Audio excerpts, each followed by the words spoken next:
चांद आसमान में भारी होकर लटक रहा था। कालवन के घने जंगल पर चांदी की धुंध छा रही थी। एक ऐसी जगह जिसके बारे में गांव वाले कानाफूसी करने से भी डरते थे। कहा जाता है कि यह जगह शापित है, आत्माओं से भरी हुई है, जो ऐसे रहस्य फुसफुसाती हैं जो किसी को नहीं सुनने चाहिए।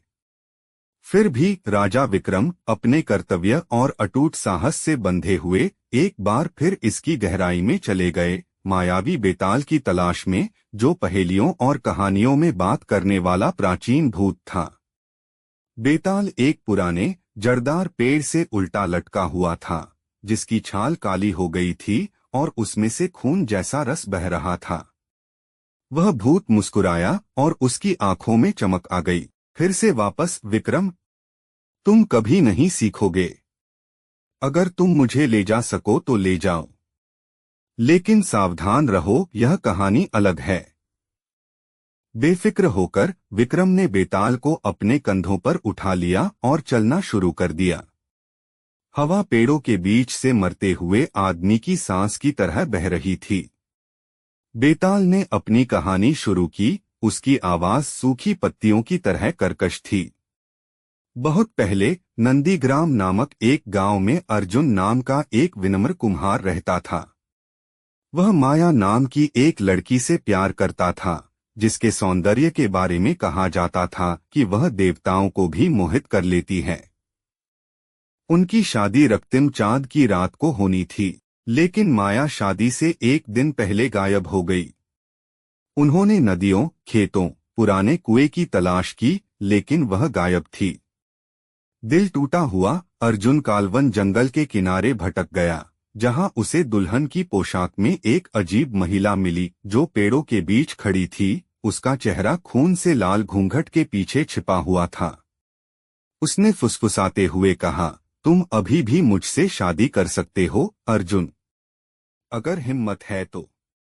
दुख से अंधे होकर वह सहमत हो गया।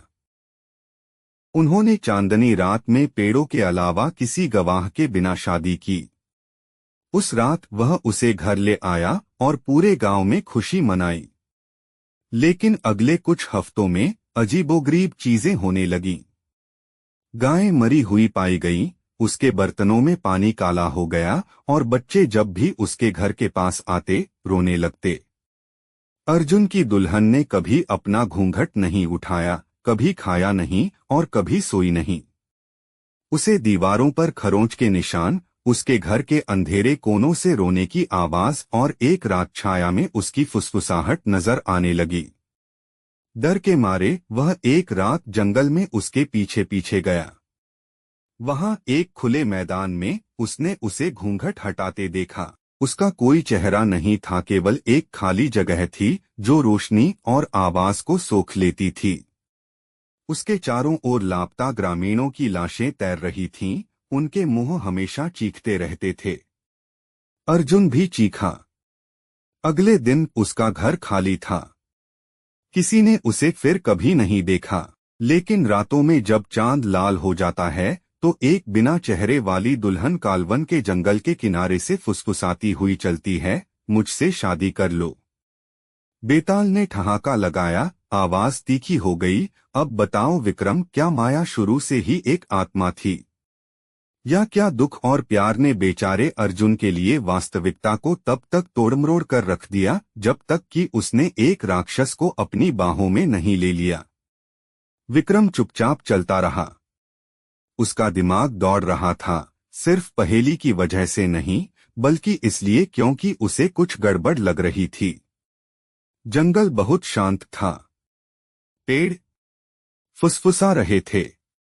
वह रुक गया। बेताल अब उसके कंधों पर नहीं था। इसके बजाय उसके पीछे लाल घूंघट में एक महिला खड़ी थी, जो फुसफुसा रही थी, मुझसे शादी कर लो।